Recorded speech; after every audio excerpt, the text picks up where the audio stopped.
Mga suki, lapit lang. Ano po ang hanap nila? Bili na mga suki. Sariwang mga gulay meron. Ay! Maxine! Landi ka? Ha? Tantanan mong asawa ko, ha? Hoy, teka nga. Ano bang problema mo ha? Ang aga-aga nang gugulo ka dito. Ay nako, bumili ka na nga lang ng gulay ko para mawala yung init ng ulo mo. Hindi mo ba narinig ang sinabi ko? Tantanan mo ang asawa ko! Eh, sino bang asawang tinutukoy mo, ha? Si Pablo! Ano? Naalala mo na ba? Ayun ba, si Pablo? Yung poging mistiso? Asawa mo pala siya? Hindi ko alam. Kaya layuan mo siya, ha? Huwag mong sirain ang pamilya namin. May 2 na kaming anak ni Pablo. Maawa ka naman sa mga bata. Day, alam mo, parang naaalala ko sinabi niyang binata daw siya. Wala nga siyang singsing sa daliri eh. At naniwala ka naman? Hindi porke na walang singsing, binata na agad. Eh, teka nga muna ha. Eh, bakit ako ang ginugulo mo? Eh, dapat yung asawa mong kausapin mo, Inday. Huwag ako. Kinakausap ko na siya. Kaya ikaw naman ang kinakausap ko ngayon.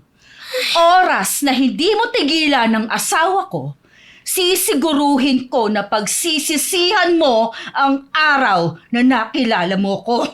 Kinausap ko na siya. Kaya ikaw naman ang kinakausap ko ngayon. Oras na hindi mo tigilan ng asawa ko, sisiguruhin ko na pagsisisihan mo ang araw na nakilala mo ko. Oh, sa tingin mo, matatakot mo ko? Huwag ako, Inday. Hindi mo rin ako kilala. Baka ikaw ang magsisi sa ginagawa mong panggugulo sa akin. Totoo nga talaga na mas matapang pang mga kabit. Sinong kabet, ha? Hindi ako kabet, no? Ayan, para matauhan ka. Hayop ka? Buong buhay ko, ikaw pa lang ang nakakasampal sa akin. Ang swerte ko naman pala. Dahil ako ang unang nakasampal sa'yo. Walang hiya ka! Subukan mo lumapit. Kundi sira yung pinagmamalaki mong muka. Sira ka ba? Bakit may dala kang muriatic acid dito? Pinaghandaan ko talaga itong pagkikita natin. Kung sakali man na hindi ka mapakiusapan, papipiliin na lang kita. Eh di sige, sa'yo na ang asawa mo. Isaksak mo pa yun sa baga mo. Madali ka naman palang kausap eh. May mga babae na sadyang walang pakialam sa mararamdaman ng kapwa babae. Minsan, kahit alam ng makakasira ng pamilya, pinagpapatuloy pa rin ang bawal na relasyon. Pero ang pagpili sa maling pag-ibig at panandaliang kaligayahan, kadalasan nauuwi sa sakit, pagkawasak, at pagsisising dala-dala hanggang sa huli. Magandang araw, Miss Gwen. Tawagin niyo na lang ako sa pangalang Lydia. Tubong Dumaguete at may pamilya. Nasa 50 na ang edad ko sa kasalukuyan. Matagal niyo na po akong taga-subaybay. At gusto ko rin po magbahagi ng karanasan ko tungkol sa kulam. May ilang taon na rin nang nakakalipas. Sana po ang sulat ko na ang mapili ninyo. Pero bago tayo magpatuloy, huwag kalimutang mag-subscribe sa channel na ito. I-like ang video at mag-comment sa ibaba. Malaking tulong ang inyong suporta para maipagpatuloy namin ang pagbabahagi ng mga kwentong kapupulutan ng aral. Panoorin niyo to hanggang dulo. At ngayon, ituloy natin ang kwento. Ano? Sinugod ka ni Lydia sa pwesto mo? Oo. Nagulat nga ako nang biglang sumulpot sa harapan ko eh. Paano kaya niya nalaman na nagtatrabaho ka sa palengke? Aba, malay ko. Pasensya ka na ha. Di ko naman alam na pupuntahan ka ng asawa ko eh. Akala ko ba kasi Pablo, wala ka pang asawa. Hindi lang kami kasal ni Lydia. Pero matagal na kami nagsasama. Hindi naman pala kayo kasal? Kung makaasta siya parang legal mong asawa eh. Kasal na nga lang ang kulang sa amin. Kung nagbabalak ka na pakasalan pa rin ang babaeng yon, aba ngayon pa lang, mag-isip-isip ka na. Hirap nga sa buhay. Makakapagplano pa bang magpakasal? Pagsabihan mo na lang siya na huwag nang manggugulo sa akin.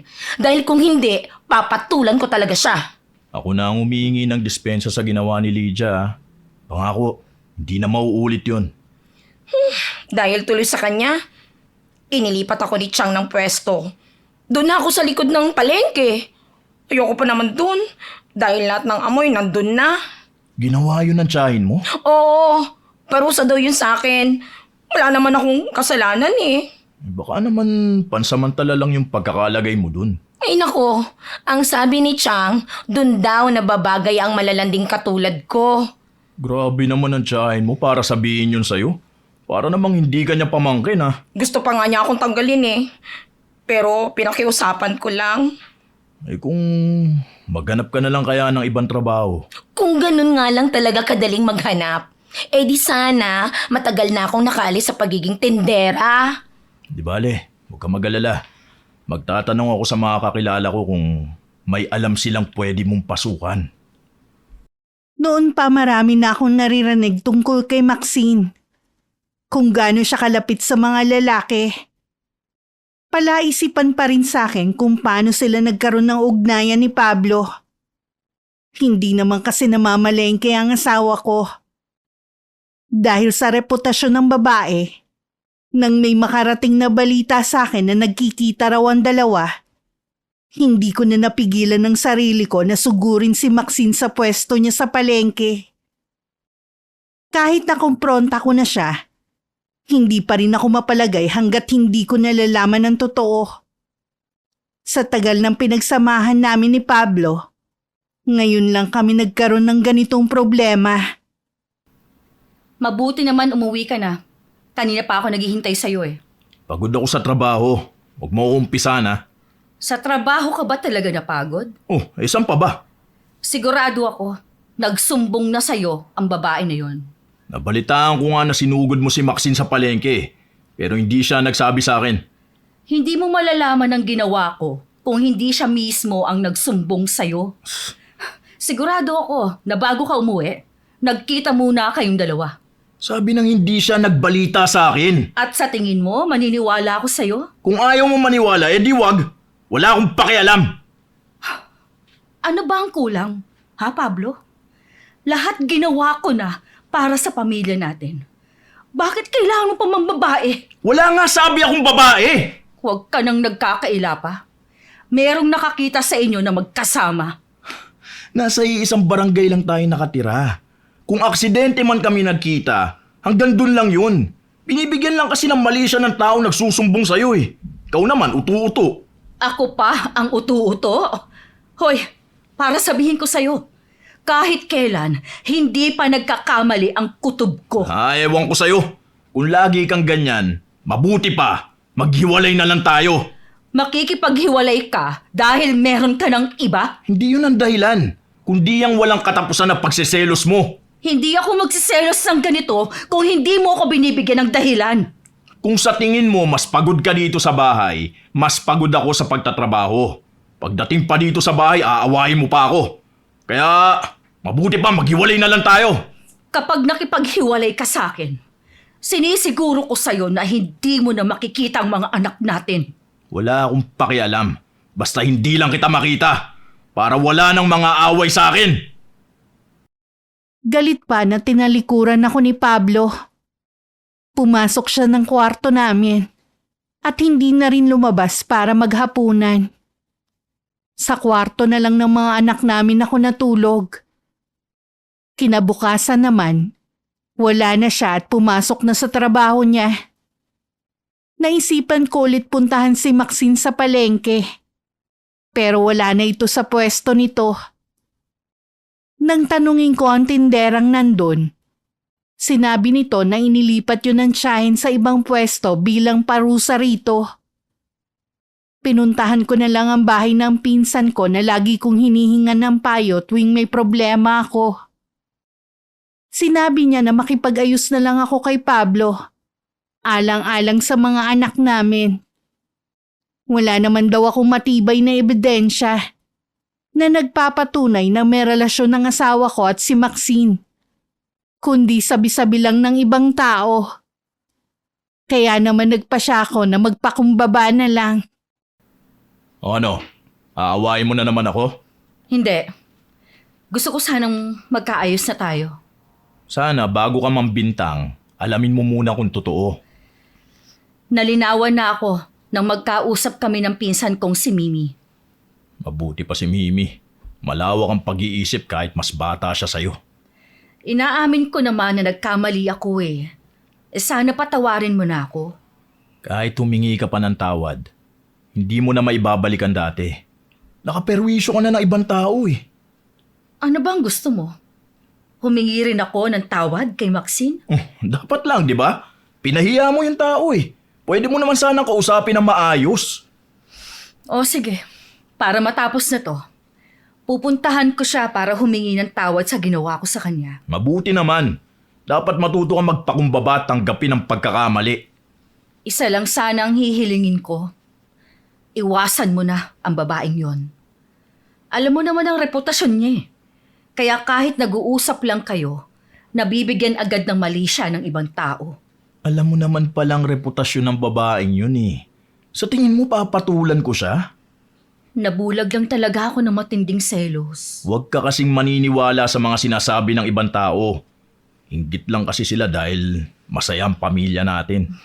Pangako, hindi na ako basta makikinig sa mga sasabihin nila. Mabuti naman, natauhan ka na rin. Siya nga pala, nag-iimbita ang pinsan ko sa kanila. Birthday kasi ng asawa, sa Sabado pa naman yun.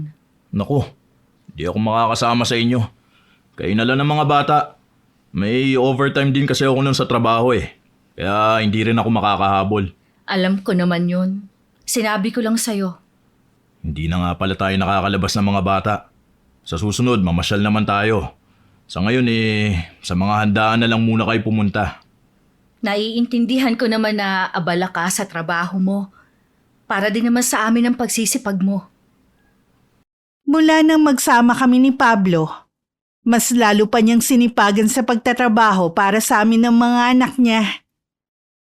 Kahit may mga bisyo siya na hindi nawala sa kanya gaya ng pag-iinom at pagbili ng mga bagong damit.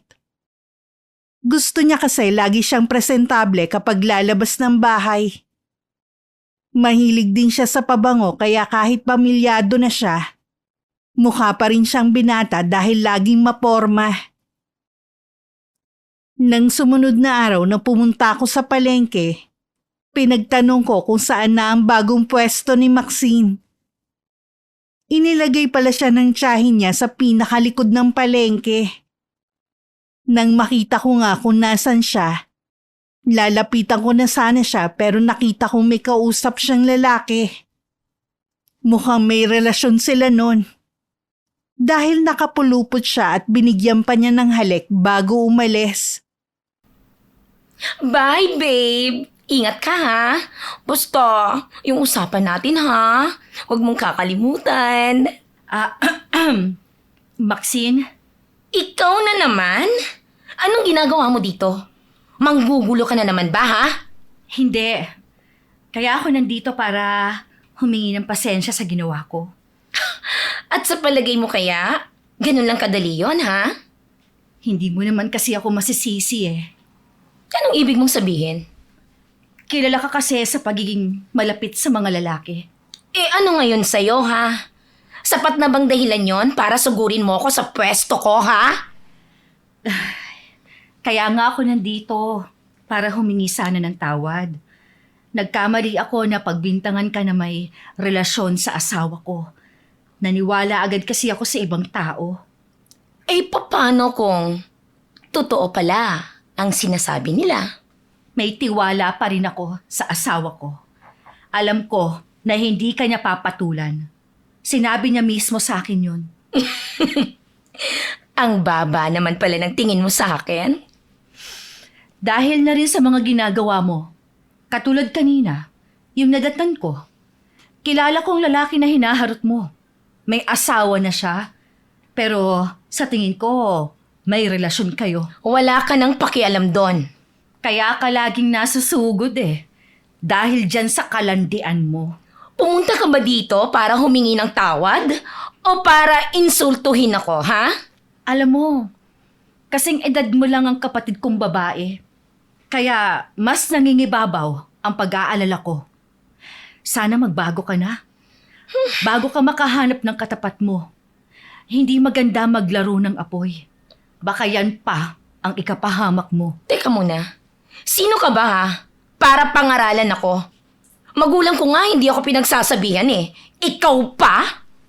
Kaya siguro ganyan ang buhay mo. Pwede ba umalis ka na? Chupi! Chupi! Nasabi mo na rin lang naman ang gusto mong sabihin eh. Umalis ka na! O sige, hindi na kita aabalahin pa. At sana, ito na ang huling pagkikita nating dalawa, ha? Alam mong malabo ang sinasabi mong hindi na tayo magkikita. Baka nakakalimutan mo. Sa iisang barangay lang tayo nakatira. Alam ko. Pero gagawin ko ang lahat para maiwasan ka. At ganun ka rin sana, ha? Dahil mula nang guluhin mo ko, lagi nang sira ang araw ko kapag nakikita kita. Nagkibit-balikat na lang ako bago tumalikod. Ang importante lang naman sa akin, nakahingi na ako ng tawad sa ginawa ko. Kilala ko rin naman kasi ang pamilya ni Maxine. At masasabi kong mabait naman sila. May pagkakataong nakakausap ko rin sila. Hindi lang kami naging malapit ng dalaga. Noon pa kasi, ayoko na sa kanya. Kaya hindi kami naging magkaibigan. Nang mga sumunod na araw, naging maayos naman ang pagsasama namin ni Pablo. Wala nang naging issue sa pagitan namin. Maliban itong mga huling araw, laging kulang ang binibigay niyang sahod. Ito lang, Oh, bakit? Huwag mo sabihin na kulang yan. kulang talaga to. Lalo na ngayon na lumalaki na ang mga bata. Lumalaki na rin ang mga gastusin. Ano ba kasi ang pinagkakagastusan mo at kinukulang ka pa? Maliban sa nagmamahal ang mga bilihin, marami na rin pangangailangan ng mga anak natin. Hindi naman yata importante yun eh. Dapat hindi mo muna binibili. Dapat siguro, matuto ka ring magtipid. Sobrang tipid ko na nga sa sarili eh. Kita mo nga, nagbabaon na lang ako para hindi na ako bumibili ng pagkain sa kantin. Ang ibig kong sabihin, huwag ka munang bumili ng mga luho mo. Teka nga lang, luho ba para sa yung pagbili ko ng mga damit? Ang dami mo naman kasing damit eh. Kada sahod mo, bumibili ka. Natural dahil nagtatrabaho ko. Gusto mo bang magmukha akong gusgusin? Sa construction ka lang naman nagtatrabaho. Hindi mo kailangan maging maporma. Ako naman na nagtatrabaho ah. Kaya may karapatan akong bilhin ang gusto ko. Sino ba ang prioridad mo, ha? Ang sarili mo o kaming pamilya mo? Alam mong kayo, pero sana naman makontento ka sa ibinibigay ko. Eh sa hindi na nga kasya? Wala na akong magagawa kung hindi yun kasya. Basta yun lang ang ibibigay ko. Diyan ka na nga! Pablo! Teka lang naman! Huwag ka munang umalis! Nag-uusap pa tayo eh! Wala na tayong pag-uusapan. Kung gusto mo, magtrabaho ka rin kung nakukulangan ka sa bigay ko. Malalaki na rin naman ang mga anak natin ah. Pwede mo na silang iwan. Yan ba ang naiisip mong paraan? Oo! Huwag mong asahan na magsasakripisyo ako sa inyo. Ilang taon na akong puro trabaho para lang mabuhay kayo. Napatulala na lang ako nang iwan ako ni Pablo. Noon ko lang din inamin na malaki na nga ang pinagbago niya nitong mga nagdaang araw. Wala naman akong ibang maisip na dahilan kung bakit bigla siyang nagbago. Pinuntahan ko na lang ulit ang pinsan kong si Mimi. Hiwalay na siya sa asawa at may isang anak. Kahit mas bata siya sa akin, kung payuhan niya ako, parang mas matanda pa siya magsalita sa akin. Ang bumabagabag talaga sa akin nang sabihin niya na ganun din ang asawa niya. Na parang bumalik sa pagkabinata. Yun pala meron nang nililigawan. Yun ang dahilan ng paghihiwalay nila. Ano yung nabalitaan ko na may umaaligid daw sa yung pulis? At sino naman ang nagsabi sa'yo niyan? Hindi na importante kung sino ang nagsabi. Sagutin mo na lang ang tanong ko. Ano ka ba?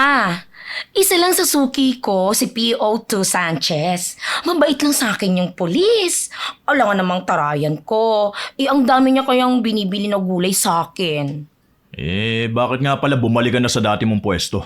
Paano naman kasi, mula nang umalis ako doon, humina yung benta. Kaya yun, hindi naman kasi marunong mambola yung ipinalit ni Chang sa akin. Kaya, Sana naman alisin mo yung pagiging maharot mo kapag nagbebenta lang.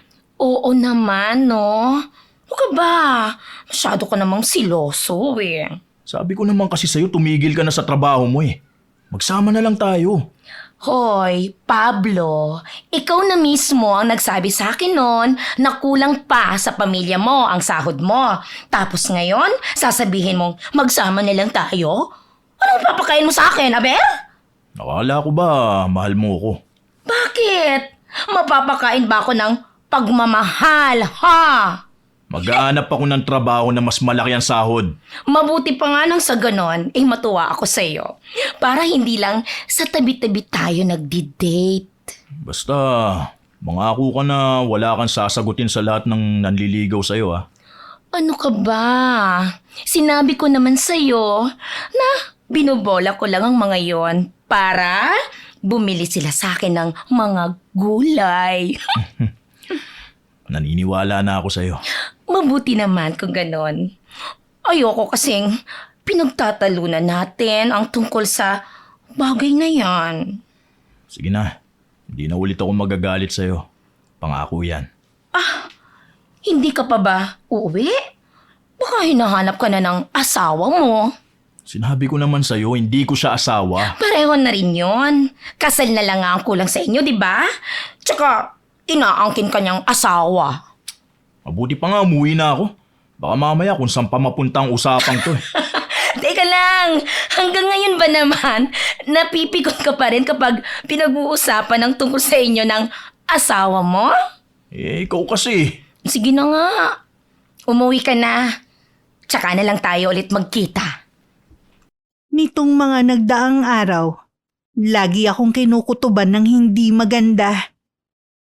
Pakiramdam ko may ginagawa si Pablo sa likod ko. Pero wala naman akong pruweba. Ayoko naman siyang kumprontahin dahil siguradong pag-aawayan lang namin. Nang araw na yun, pumunta ako ng palengke. Napadaan ako sa pwesto ng tiyahin ni Maxine. Siya na pala ulit ang tindera sa pwestong yun. Iiwas sana ako pero nakita niya ako. Malaki ang pagkakangiti niya sa akin. Ay, anong hanap mong gulay? Baka meron sa paninda ko. Naghahanap ako ng gulay, yung magkakasama na sa balot. Naku, tamang-tama, meron ako niyan. Iba't ibang klase. Eto, mamili ka na lang. Pili ka lang ng gusto mo. 20 pesos lang isang balot. Pili ka. Buti meron kayo. Kanina pa kasi ako naghahanap eh. Naku, lagi talaga kaming meron. Para sa mga nagtitipid at hindi kayang bumili ng paisa-isang gulay. Dito ka na pala ulit?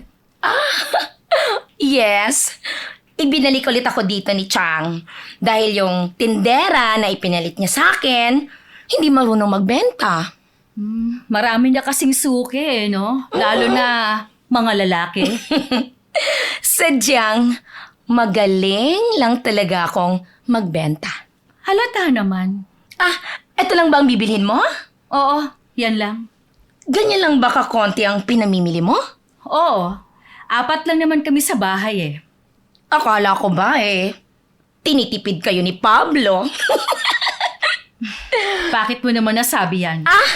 Wala naman. Eto na yung mga pinamili mo. Matanong ko nga pala, nagkikita pa ba kayo ni Pablo? Ha? Ano bang ibig mong sabihin? Ang ibig kong sabihin, kung nagkakasalubong ba kayo? Hindi naman nakakapagtaka eh, kasi nasa iisang baryo tayo. Hindi. At hindi. At kung sakali man na magkasalubong kaming dalawa, iiwasan ko siya. Dahil ayoko magka-problema na sa'yo, ha? Baka mamaya, sugurin mo na naman ulit ako dito. Hindi na mangyayari yon.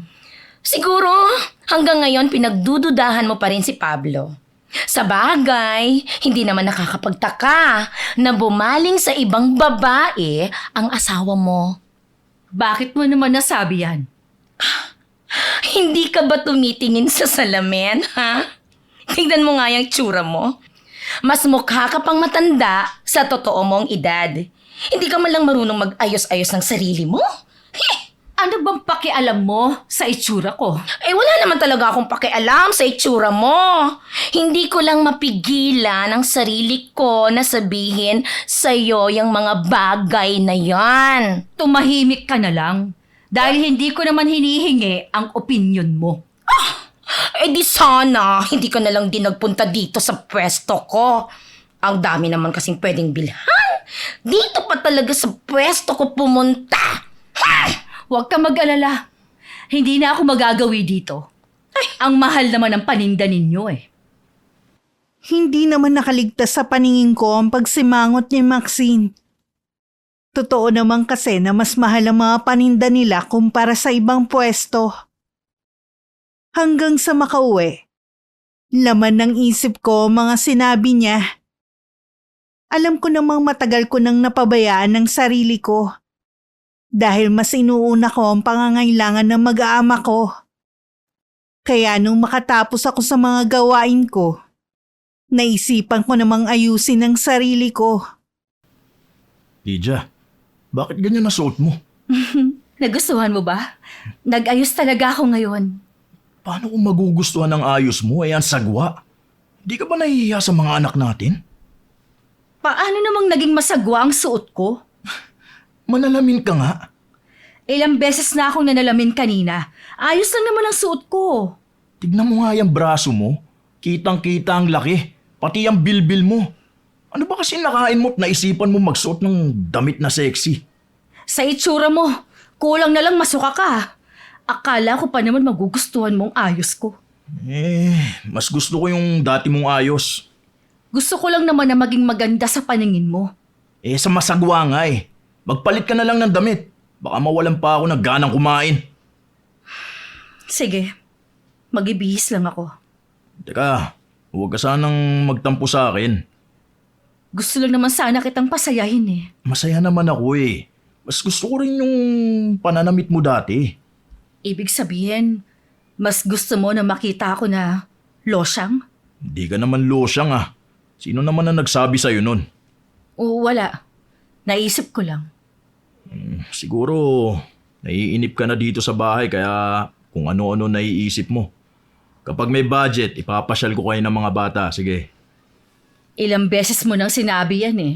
Pero hanggang ngayon, hindi mo pa rin tinutupad. Pasensya ka na. Busy lang talaga ako eh. Tsaka, alam mo naman na medyo kinakapos tayo ngayon. Ayaw mo naman kasing tipirin ang sarili mo eh. Ayan na naman tayo eh. Di ba napag-usapan na natin yan? Oo na. Sige na. Tama ka na. Huwag na natin yan pag-usapan. Desidido pa rin ako mag-ayos ng sarili kahit pinulaan lang ni Pablo ang ayos ko noon. Binanggit ko rin naman yun sa pinsan ko. At sang-ayon siya na pangalagaan ko ang sarili ko kahit may pamilya na ako. Tama lang naman daw ang naiisip ko. Pero kahit anong gawin ko, hindi pa rin masaya si Pablo sa mga ginagawa ko. Oh, saan ang punta mo? Bakit bihis na bihis ka? Nag-imbita yung katrabaho ko dahil birthday ng asawa niya. Ganun ba? Pwede ba kaming sumama ng mga bata? Sasama kayo wala naman kayong bagong damit. Nakakahiya lang sa katrabaho at sa mga bisita nila. Ako, pormang-porma tapos kayo mukhang basahan. Sino ba ang may kasalanan kung bakit wala kami mga bagong damit? Lagi mo nalang inuuna ang sarili mo. Wala namang masama kung unahin ko ang sarili ko. Ako naman ang naghahanap buhay ah. Nagbago ka na nga talaga. Hindi ko tuloy maiwasang mag-isip ng hindi maganda. Ano, pagdududaan mo na naman ako na may ibang babae. Posible naman ang iniisip ko. Dahil kung umasta ka, para kang binata. Hindi ko nakasalanan kung maporma ako. Tapos ako, losyang na. Ay nako, mag-uumpisa ka na naman ng mga kadramahan mo. Kung magsalita ka, Para kang wala nang pakialam sa nararamdaman ko. Sabihin mo nga, nagsasawa ka na ba sa relasyon natin? Alam mo, ang dami mo na agad sinabi. Hindi ka lang pinayagan na sumama eh. Akala mo yata, hindi ko napapansin na malamig ng pakikitungo mo sa akin at sa mga anak natin. Tss, akala mo lang yun. Sige na, umalis ka na. At baka malate ka pa sa pupuntahan mo. O sige, maalis na ako. Magpahinga ka na lang para hindi ka nag-iisip ng kung ano-ano. Lingid sa akin, kasama ng asawa ko si Maxine sa pagpunta sa birthday party ng asawa ng katrabaho niya. Palibhasa walang nakakakilala sa akin. Ang buong akala nila, hiwalay na kami. At si Maxine na ang bagong karelasyon ni Pablo. Kung nagkataon na ang asawa mo ang sinama mo, malamang mapahiya ka lang. Baka kasi mapagkamalan pa siyang ate mo. Oo nga eh. Mabuti na lang nandyan ka. Mabuti na nga lang talaga pinayagan ako ni Chang na umabsent ngayong araw eh. Eh ano, nag-enjoy ka ba? Aba, oo naman. Ang babait kaya ng mga kaibigan mo. Nag-enjoy din ako sa mga pagkain. Lahat ang sasarap. Lagi kang sumama sa akin kapag may mga ganitong okasyon, ha? Oo ba? O paano? Uuwi na ba tayo? Maya-maya na siguro. Maaga pa naman eh. Siguro ayaw mo lang makita ang asawa mo. Eh, paano? Nakakasawa ka naman kasi ang mukha niya eh. Eh maganda naman ang asawa mo nung araw, di ba? Pinabayaan nga lang niya ang sarili niya. Hindi ko siya magugustuhan kung hindi siya maganda. Alam mo ba? Pinuntahan na naman niya ako kanina sa pwesto ko sa palengke. Oh, ano? Inaway ka na naman ba niya? Ay, hindi naman. Bumili lang siya ng gulay. May palagay ako na pinagdududahan niya na meron kang babae. Eh, hanggang pag-iinaala na lang siya. Hindi naman niya mapapatunayan na tama ang kutob niya eh. Huwag mong maliitin ang lakas ng pakiramdam ng asawa mo, Pablo. Huwag na nga natin siyang pag-usapan. Inom na lang tayo. Gusto mo bang ikuha kita ng beer? Naku, ubusin na lang muna natin ito bago ka pa kumuha. O sige, kukuha na rin ako ng pulutan natin. Mukhang lasing na ang mga kasama mo. Ang lalakas na ng tawanan eh. Ganyan talaga sila. Masaya silang kasama. Mukhang mawiwili nga akong sumama sa'yo. Panay ang sulyap ko sa orasan sa dingding. Bumibigat na rin ang talukap ng mga mata ko. Pero pilit ko lang nilalabanan. Hinihintay ko kasi ang pagdating ni Pablo. Siguradong lasing yun.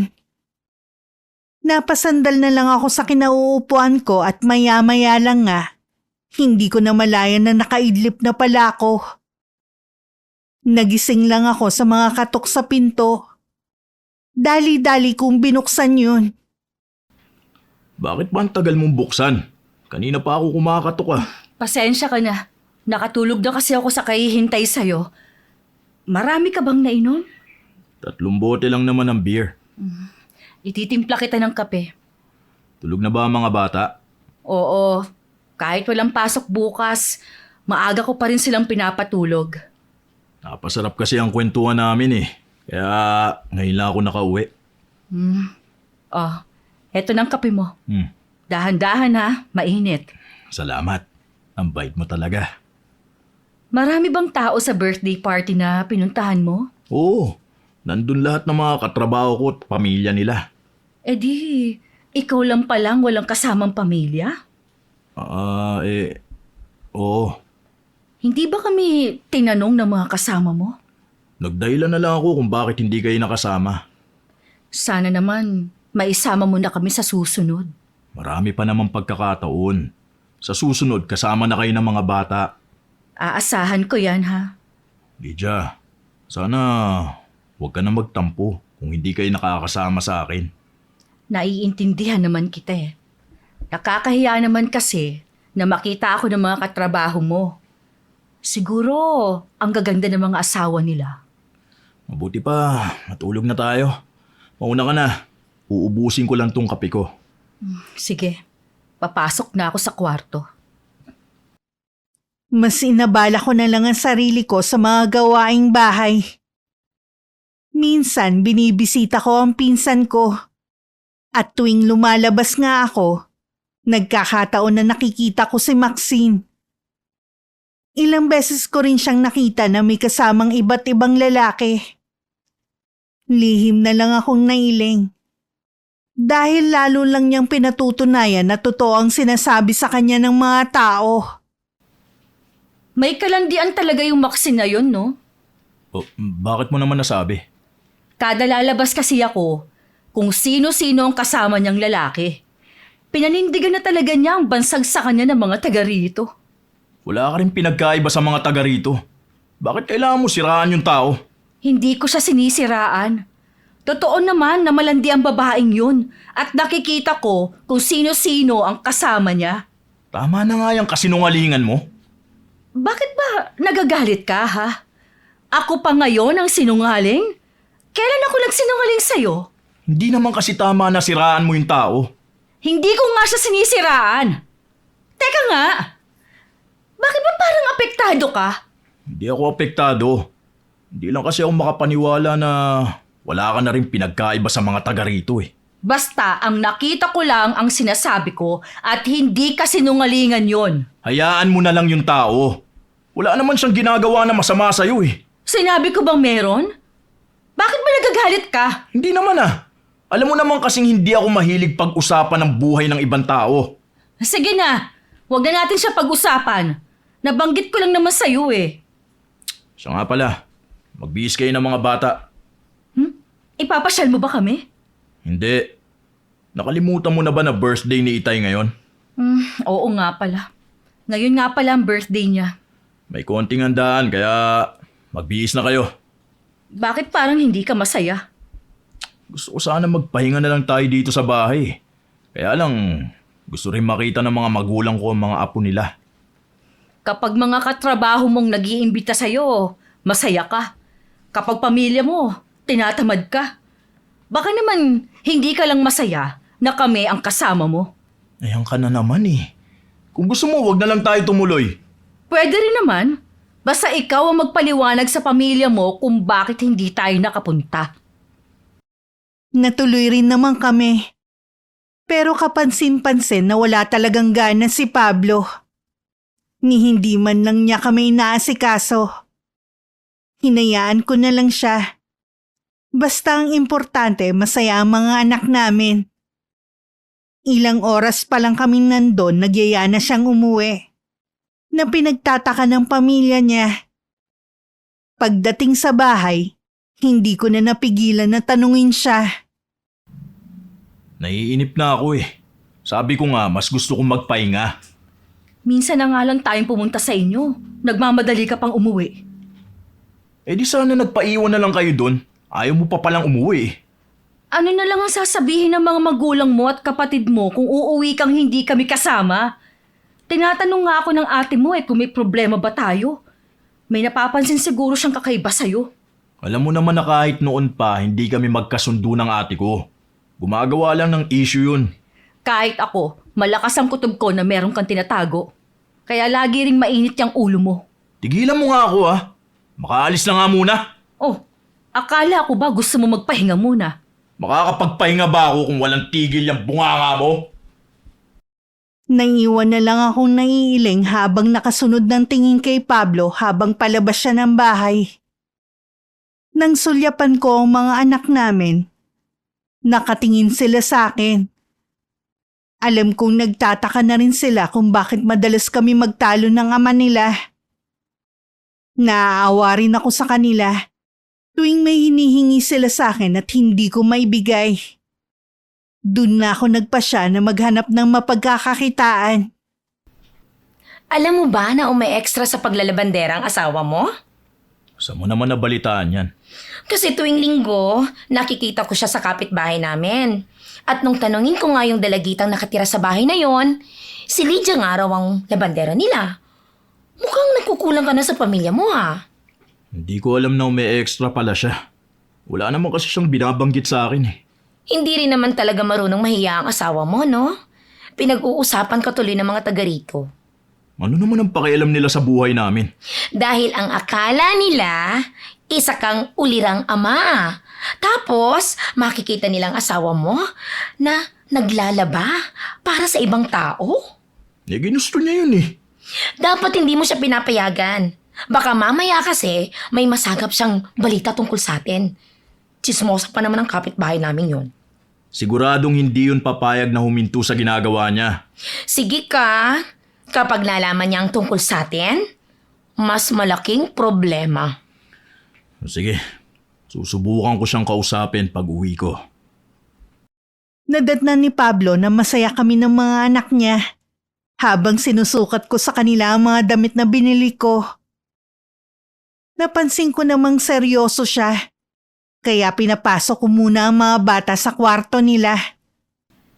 May problema ba? Saan ka kumuha ng mga pinambili ng mga damit nila? O may extra ako sa paglalaba? Bakit hindi mo sinabi sa akin na pumasok ang labandera? Sa ibang tao ko pa nalaman. Diba? Sinabihan mo ako na maghanap ng trabaho kung gusto kong mabilihan ng mga anak mo ng mga bagong damit. Mabuti na lang may nahanap ako na magpapalabas sa akin. Sa dami ng pwede mong pasukan, sa kapitbahay pa talaga ni Maxine? Eh ano? Wala naman sigurong masama dun. Humanap ka na lang sana ng iba. Wala na akong mahahanap na iba. Tsaka, ano ba ang problema mo ha? Dahil na naman ba kay Maxine? Wala siyang kinalaman dito. Pwede naman akong tumigil eh. Pero dapat, hindi ka na nagkukulang sa pagbibigay sa amin. Alam mo namang sapat lang ang kinikita ko sa... Sapat lang para sa sarili mong pangangailangan. Sana lang talaga, mali ako ng iniisip. Kahit nagtataka na ako sa mga ikinikilos ni Pablo nitong mga nagdaang araw, hindi ko na lang binigyan yun ng pansin. Nang bigla ko maalala na sa 1 linggo na pala ang birthday niya. Nung dumating ang araw na yun, naisipan ko siyang puntahan sa trabaho para yayain na kumain kami sa labas at ako ang sasagot. Pero nagtaka ako dahil sa kakaibang tingin sa akin ng mga katrabaho niya. Nabigla rin ako sa naging reaksyon niya nang makita ako. Anong ginagawa mo rito?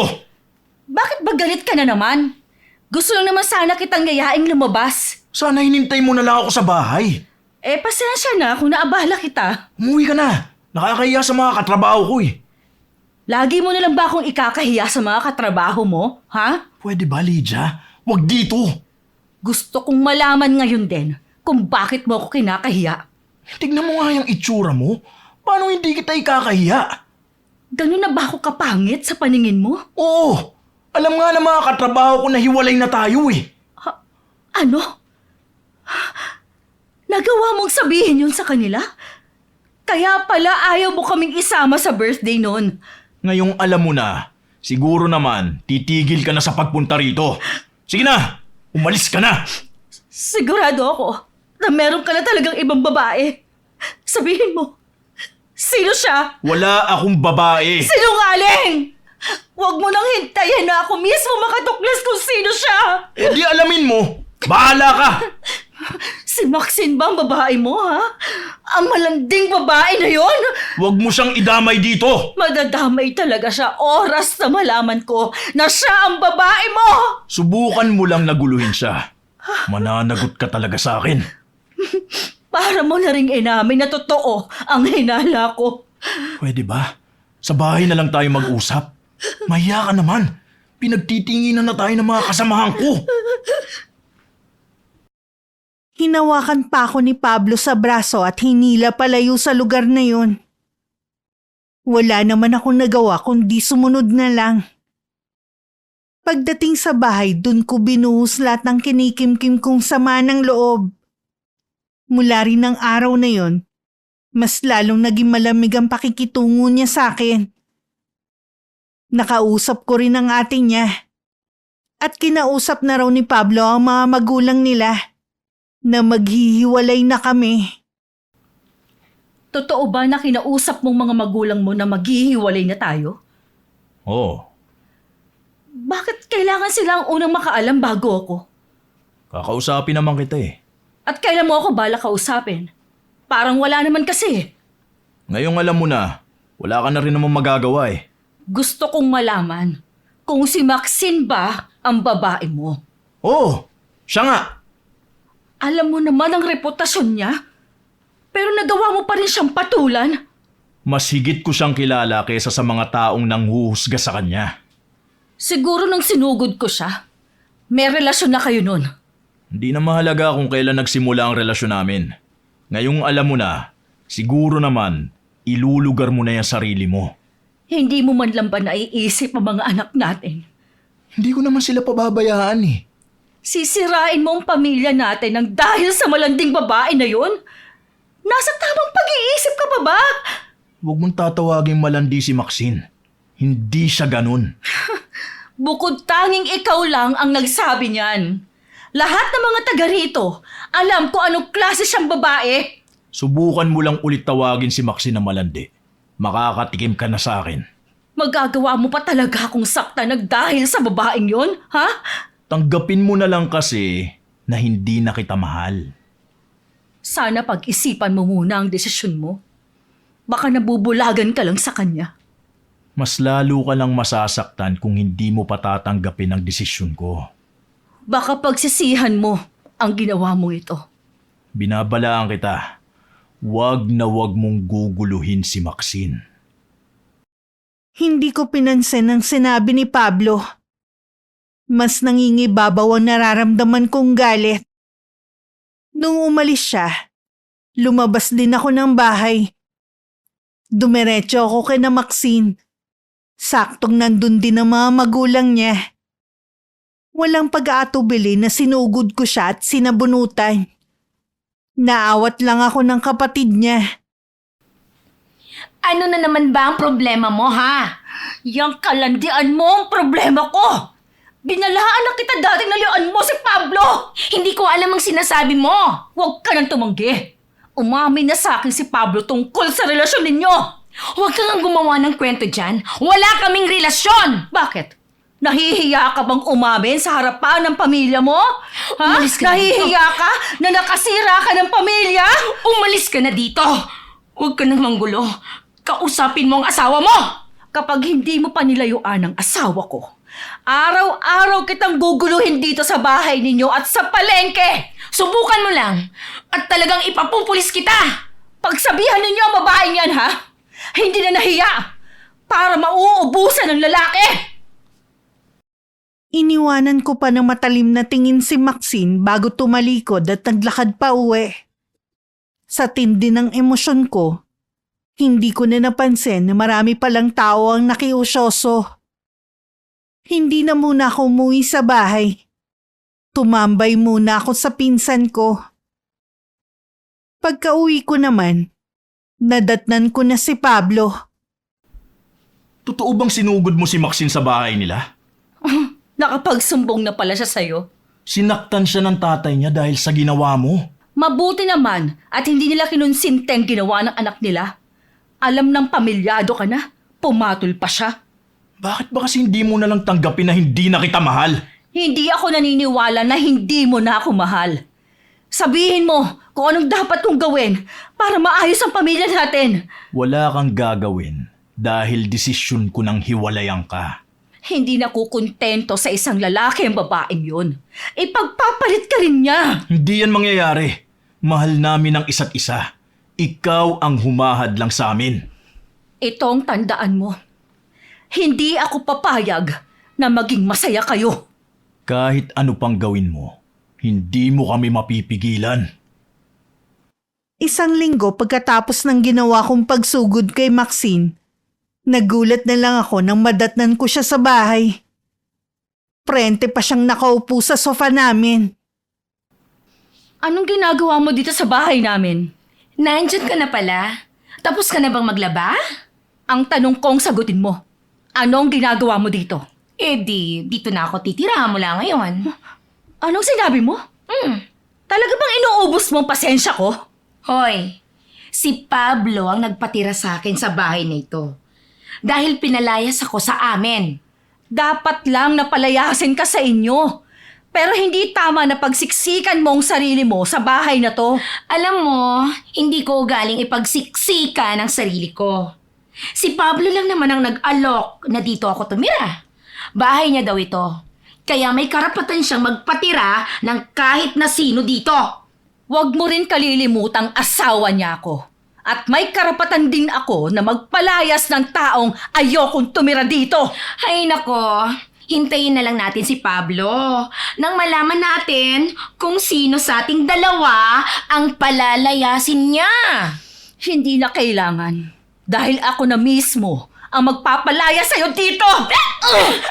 Aray naman, pinag-iwan mo ang braso ko! Ano ba? Lumayas ka sa pamamahay namin! Wala kang karapatan sa bahay na to! Sinabi na ngang si Pablo nagpatuloy sa akin dito! Wala akong makialam! Kasalanan mo rin naman kasi kung bakit ako napalaya sa amin! Ako pa talaga ang sinisi mo? Ikaw itong sumira ng pamilya? Ha? Kung wala kang mapuntahan, di sa kalsada kang tumira! Doon ka bagay! Kapag nalaman ni Pablo na pinaalis mo ko, mananagot ka sa kanya! Umalis ka na dito! Ayaw mo magtawag ako ng tao na kakaladkad sa'yo! Lydia! Anong ginagawa mo kay Maxine? Parehong natuon ng mga mata namin kay Pablo. Patakbo namang lumapit si Maxine sa kanya habang umiiyak. Wala rin siyang tigil sa pagsumbong sa ginawa ko. Inakbayan naman siya ng asawa ko papasok ng bahay. Nababaliw ka na ba, Pablo, ha? Bakit patitirahin mo babaeng yan dito? Ano na lang ang sasabihin ng mga tao? Baka nakakalimutan mo.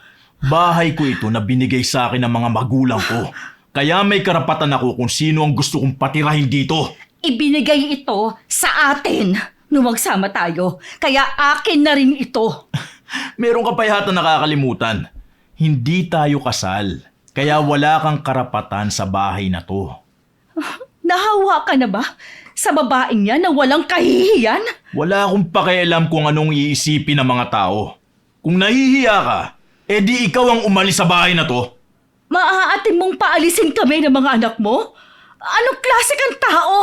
Kung mawalan sila ng bahay, walang dapat sisihin kundi ikaw. Sige, magsama-sama tayo sa bahay na to. Hindi ako papayag na agawin ng babaeng yan kung ano ang para sa amin ng mga anak ko. Akala ko ganun kadali na magkakasama kami sa iisang bahay. Hindi pala. Kinakain ako ng matinding selos tuwing nakikita ko silang naglalambingan dalawa. Maliban pa sa hindi ko maipaliwanag sa mga anak ko kung anong papel ni Maxine sa buhay namin. Nang hindi na makatiis, pinuntahan ko ang mga magulang ni Maxine at pinaalam kung nasa ng anak nila. Galit namang pumunta sila sa bahay at pilit pinapaalis ang dalaga. Pero nagmamatigas siya hanggang sa dumating si Pablo. Hindi rin naman nila naisama paalis ang anak nila. Paano kaya nila nalaman na nandito ako? Baka merong nakakita sa'yo dito at sinumbong ka sa mga magulang mo. O baka naman isinumbong ako ng asawa mo. Pwede rin. Para mapaalis ka rito. Humanda talaga sa akin ang babaeng yon. Oh, teka. Huwag mo nga awayin si Lydia sa harapan ng mga anak namin, ha? Inanggigigil na talaga ako sa babaeng yon eh. Bakit ba kasi hindi pa sila umalis dito? Hindi ko naman nahahayaan na mawalan ng tirahan ng mga anak ko. Di si Lydia na lang ang paalisin mo. Siguradong hindi magpapaiwan ng mga anak ko sa akin. Tsaka, kaya mo ba silang alagaan? Naku, hindi no. Hindi ko pinangarap na mag-alaga ng anak ng iba. At saka, ang kukulit kaya ng mga anak mo. Akala ko ba mahal mo ko? Dapat mahalin mo rin ang mga anak ko. Oo nga, mahal kita. Pero hindi ko sinabi na mamahalin ko rin ang mga anak mo. Oo na, sige na. Pagsabihan mo na lang yung Lydia na yan ha. Konti na lang talaga, konting-konti na lang talaga. Mapupuno na ako sa kanya. Pag-uwi ko nung hapon, agad akong kinausap ni Pablo. Itinanggi ko naman na ako nagsumbong sa mga magulang ni Maxine. Kung ayaw niyo palang malaman ng mga magulang niya na dito kayo naglulungga, di sana sa ibang lugar mo siya dinala. Kaya nga dito ko dinala si Maxine. Dahil wala na akong mapagdadalan sa kanya. Ang lakas kasi ng loob mong babae.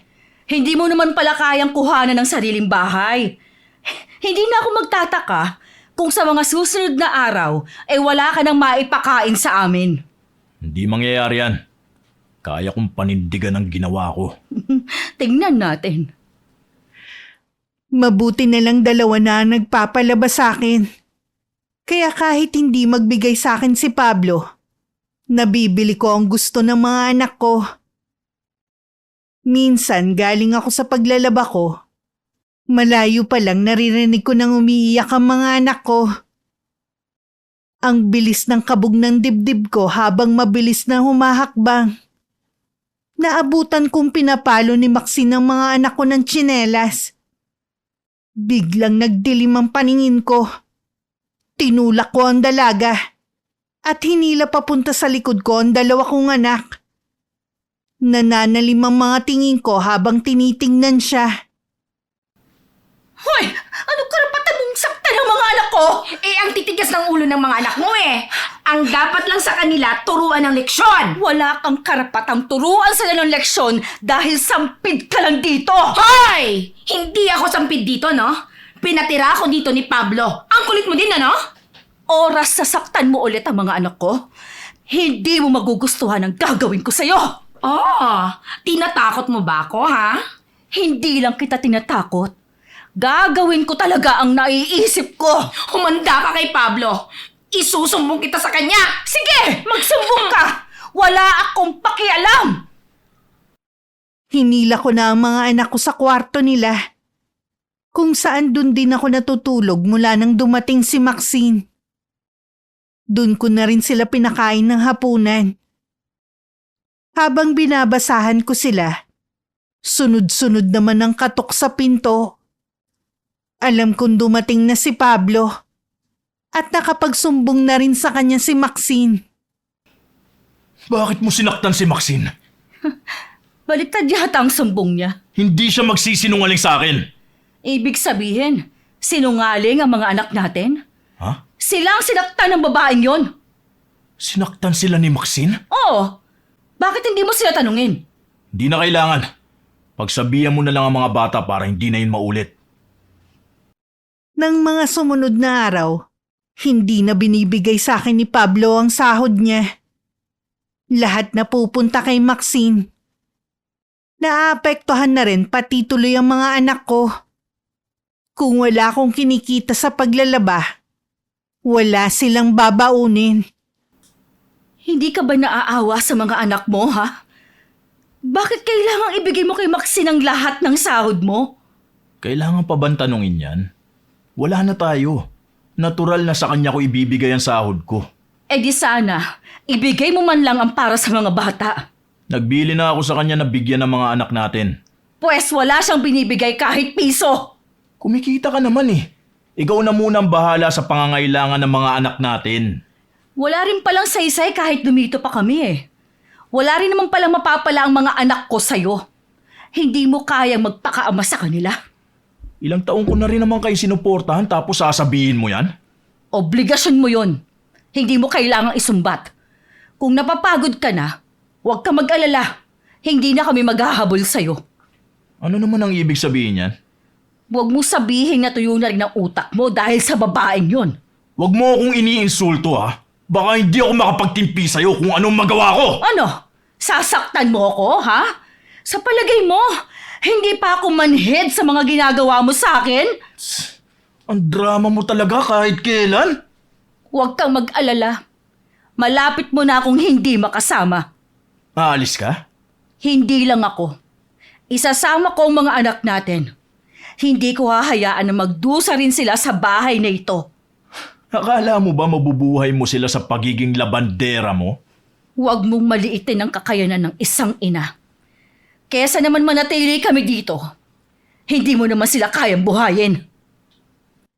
Hindi na nakapagsalita si Pablo sa sinabi ko. Alam kong tinamaan din siya.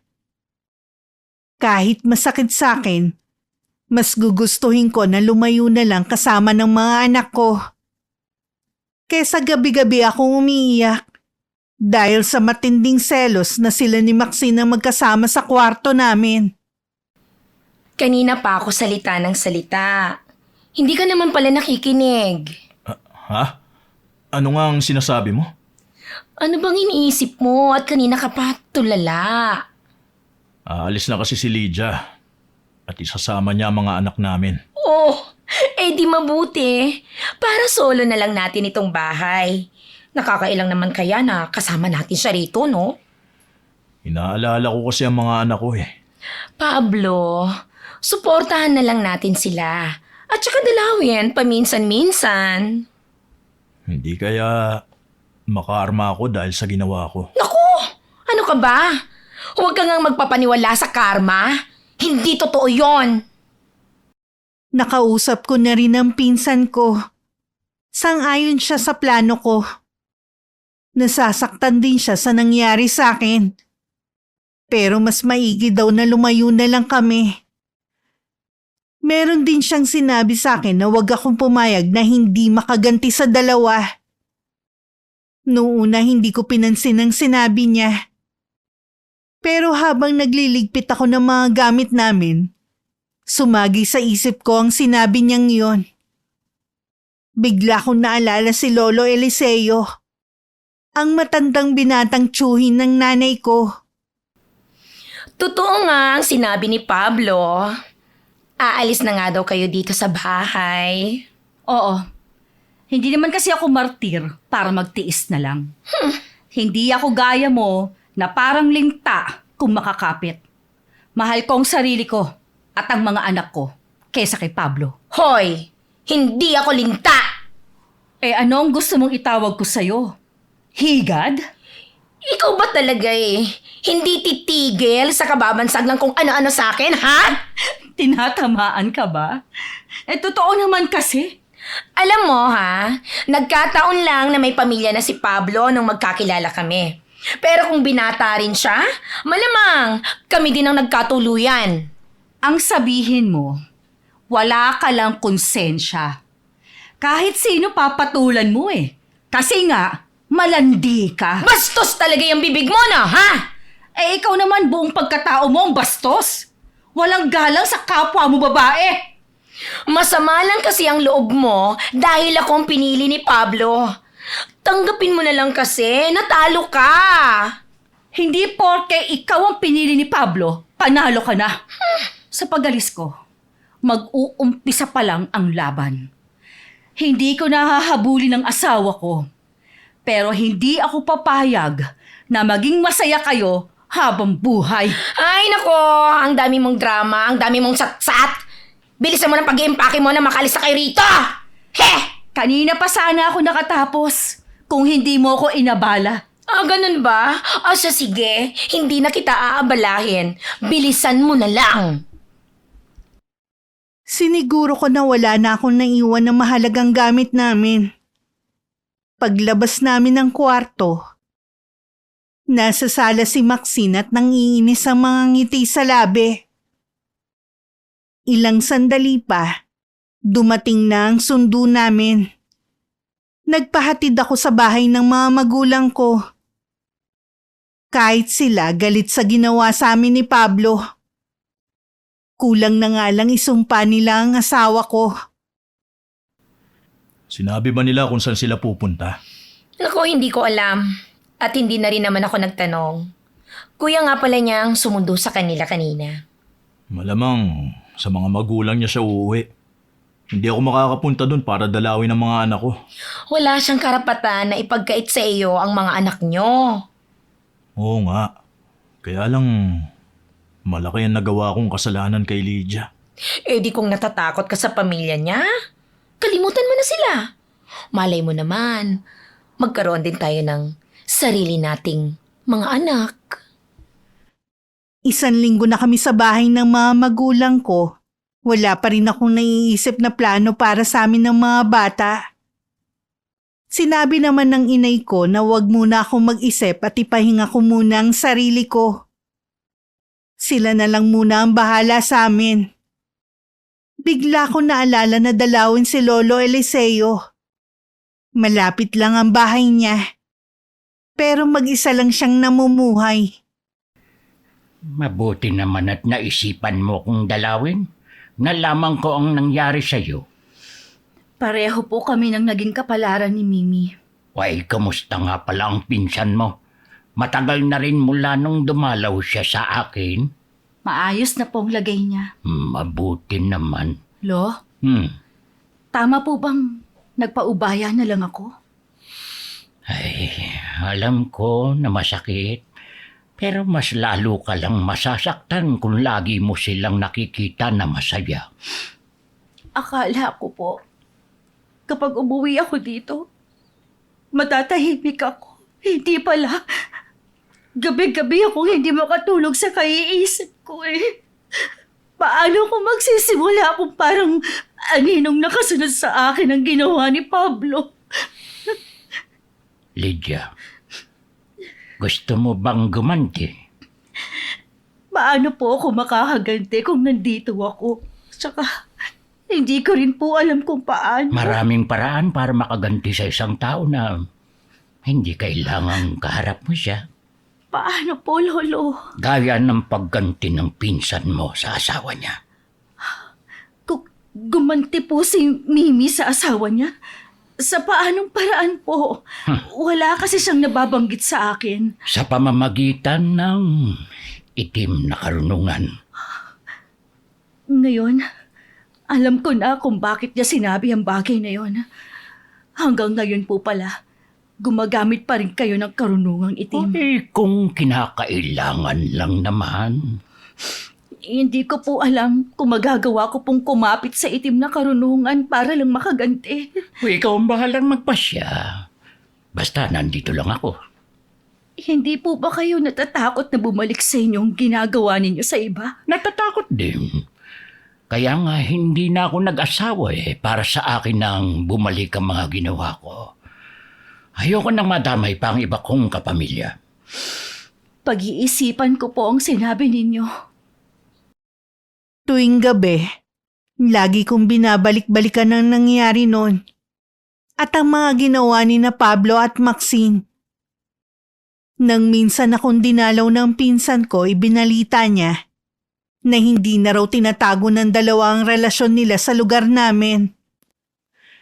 Sinabi rin niya na tanggap na raw ng mga magulang ng babae ang relasyon nila ng asawa ko. Dahil sa mga nalaman ko, nakabuo na ako ng desisyon. Oh. Uy, anong pasya mo? Gusto ko po silang turuan ng leksyon. Tulungan niyo po ako. Ako na ang bahala sa kanila. Huwag ka rin matakot na sa iyo babalik ang gagawin natin. Sa akin to mapupunta. Akala ko pa naman, kapag nawala kami ng mga bata, makakapag-isip si Pablo na kami ang mas mahalaga sa kanya kaysa sa babaeng yun. Dapat lang maparusahan ng mga ganong lalaki para hindi na pamarisan. Gusto ko po, mas matindi pa sa naramdaman kong sakit ng kalooban ang maranasan nila. Gusto ko na habang nagdurusa sila, ako ang maaalala nila. Ang galit at hinanakit dyan sa puso mo ang nagpapalakas lalo sa aking kapangyarihang itim. Sana lang po huwag itong makarating sa mga magulang ko. Huwag kang mag-alala. Magiging lihim natin itong dalawa. Habang hinahanda ni Lolo Eliseo ang altar kung saan isasagawa niya ang ritual, pinagmasdan ko muna ang kabuuan ng bahay niya. Luma na pero halata na matibay ang yari. Ilang sandali pa, tinawag na niya ako. Sa harap ko mismo nagsagawa siya ng orasyon na magpapahirap sa dalawa. Ano po ang usok na yun na lumabas sa bintana? Pupunta ang itim na usok na yon kung nasaan ang dalawa. Oras na makarating na siya sa bahay nila, doon mag-uumpisa ang kalbaryo nila. Maraming salamat po sa inyo. Kahit papaano, mapapanatag na rin ako. Makakapag-umpisa ka na uli ng panibagong buhay kasama ng mga anak mo. Mula po ngayon, saradong aklat na ang tungkol sa amin ni Pablo. Masasanay ka rin na wala na sila sa buhay ninyong mag-iina. Gumaan na ang pakiramdam ko. At masigla na ulit ako kada gigising ako sa umaga. Habang wala pa akong nahahanap na trabaho, tumutulong muna ako kay inay sa paggawa ng mga kakanin na binebenta niya. Nang araw na yon marami ang order. Kaya okupado ang isip ko sa ginagawa namin. Pablo, wala ka bang napapansin tuwing 3:00 ng madaling araw? Mahimbing pa ang tulog ko nun. Bakit? May nangyayari ba? Ilang gabi na kasi ako nagigising ng ganong oras eh. Tapos may naaamoy pa akong parang nabubulok na karne. Paano naman tayo magkakaroon ng bulok na karne? Eh halos wala nang ang laman ng ref natin. Yun na nga din ang ipinagtataka ko eh. Baka naman nananaginip ka lang at akala mo gising ka. Hindi yun panaginip lang. Kalimutan mo na yan. Pag-usapan na lang natin ang pagbabalik mo sa pagtitinda. Isa pa yan. Ayaw na nga akong tanggapin ulit ni Chang eh. Ha? Bakit naman? Eh galit siya sa ginawa ko. Eh pakiusapan mo na lang ulit. Sabihin mo na hiwalay na kami ni Lydia. Sige. Pupuntahan ko siya ulit bukas. Pasensya ka na ha, kung kailangan mong bumalik sa pagtitinda. Kulang na kulang talaga ang sahod ko sa atin eh. Naiintindihan ko naman yon. Tsaka naiinip na din ako dito sa bahay eh. Makakaraos din tayo sa mga gastusin natin. Kailangan lang natin magtipid. Ano pa nga ba? Kung kailan naman kasi umalis na ang mag-iina mo, tsaka naman tayo kinakapos. Hindi ko nga rin alam kung bakit eh. Sobrang tipid ko na nga eh. Para bang binigyan tayo ng sumpa ng babaeng yon. Ano na kaya ang ginagawa niya ngayon? Hindi ko alam. Hindi ko naman kasi matanong ang pinsan niyang si Mimi dahil galit sa akin yun. Minsan, puntahan mo. Gusto ko lang malaman kung ano na ang buhay nila ngayon. Sa day off ko, pupuntahan ko sila. Araw ng linggo. Ako lang ang naiwan sa bahay. Sinama kasi ng mga magulang ko ang mga anak ko sa bayan. Hindi ako sumama dahil marami akong gagawin. Nagulat na lang ako nang makita ko si Pablo na nasa loob ng bakuran namin. Kung nandito ka para dalawin ang mga anak natin, wala sila dito. Sinama ng mga magulang ko sa bayan. Sayang naman. Hindi ko pala sila makikita. Hindi ka naman nila hinahanap eh. Kaya kahit hindi mo na sila dalawin sa susunod. Alam ko na galit ka sa akin. Pero sana naman, huwag mong idamay ang mga anak natin. Hindi mo masusukat ang nararamdaman kong galit sa'yo. May dala ka bang pera para sa kanila? Wala. Medyo kapos ako ngayon eh. Kung kailan dalawa na lang kayo, tsaka ka pa kinapos. Babawi na lang ako sa susunod. Kahit hindi na. Kaya ko naman buhayin ng mga anak ko eh. Hindi ko na kailangan ng tulong mo. Yumabang ka naman yata masyado. Ano bang trabaho mo ngayon? Sa 1 buwan, aalis na ako. Magtatrabaho ako sa ibang bansa. Kukunin ako ng tiyahin ko para magtrabaho. Sino magbabantay sa mga anak natin? Huwag mo na silang intindihin dahil hindi naman sila pababayaan ng mga magulang ko. Kung aalis ka, mabuti siguro kung ako ang magbabantay sa mga anak natin. Baka nakakalimutan mo. Hiwalay na tayo. Alam ko naman. Ang inaalala ko lang naman ay yung mga anak natin. Sana inisip mo sila bago ka ng babae. Tapos naman na yun eh. Ang isipin na lang natin yung mga bata. Huwag mo na silang isipin. Ako na ang bahala sa kanila. Wala kang magagawa kundi ang iwan sila sa akin dahil ako pa rin ang ama nila. Tingnan natin kung magagawa mo nga silang kunin sa poder ng mga magulang ko. Gusto ko sana na maging maayos pa rin ang samahan natin kahit magkahiwalay na tayo. Tumigil ka na nga. Akala mo yata mauuto mo pa ako eh, no? Umalis ka na lang at huwag ka nang babalik dito. Magsasalita pa sana si Pablo nang dumating si Lolo Eliseo. Sandali sila nagkatitigan bago nagpaalam si Pablo na aalis na. Sinundan pa siya ng tingin ng lolo ko hanggang sa makalayo. Ang lakas ng loob niya na pumunta pa rito. Lo, bakit mo parang wala namang kakaibang nangyayari sa kanya? Hindi pa niya yun mararamdaman pero sa karelasyon niya, nagumpisa na. Tama lang na siya ang mauna. Ano nga palang sadya ng asawa mo? Gusto raw po niya makita ang mga anak namin. Nararamdaman ko na may iba siyang pakay. Siguro nga po. Nung malaman nga niyang balak kong mag-abroad, gusto niyang makuha ang kustodya ng mga anak namin eh. Mautak nga siya. Alam niyang makikinabang siya kapag nasa kanya ang mga anak ninyo. Hindi po siya magtatagumpay sa binabalak niya. Baka nga po bago ako umalis, nagdurusa na rin siya. Sa kabila na nangyari sa'yo, ayoko pa rin na magpapaalipin ka sa galit na nararamdaman mo. Isipin mo na lang na tapos na ang paghihiganti mo. Kaya harapin mo na ang bagong buhay na naghihintay sa'yo. Pagdating ni Pablo sa kanila, kakaiba na ang nararamdaman niya. Ang bigat ng pakiramdam niya na para bang may nakapasan sa kanya. Hinilot-hilot pa niya ang balikat para makaramdam ng ginhawa. Pero lalo pang lumala. Nahihirapan na rin siyang huminga. Dumating ka na pala? Oh, anong nangyari sa'yo? Napagod lang siguro ako. Ang init kasi sa labas eh. Kumusta naman yung lakad mo? Nakita mo ba ang mga anak mo? Hindi eh. Wala sila ron. Eh si Lydia, nakausap mo ba? Oo. Mukhang okay naman siya. Nabanggit nga niya na balak niya magtrabaho sa abroad. Oh, talaga? Aba, malaki kaya ang sahod sa ibang bansa. Sabi ko nga, kapag umalis siya, sa akin muna ang mga bata. Dapat lang. Dapat lang talaga na sa'yo dahil ikaw ang ama. Hindi siya pumayag.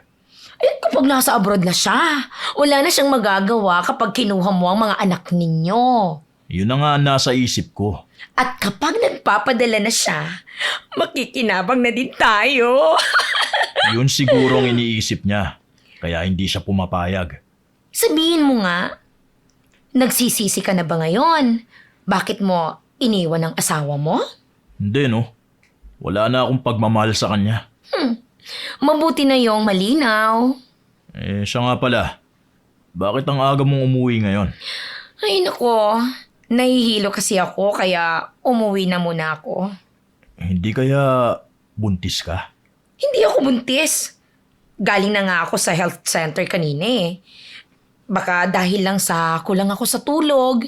Di ba nga lagi akong nagigising ng 3:00? Magpauso kaya tayo sa buong bahay. Yun na nga ang plano ko mamaya. Huwag ka na mag-alala. Magiging maayos din ang lahat.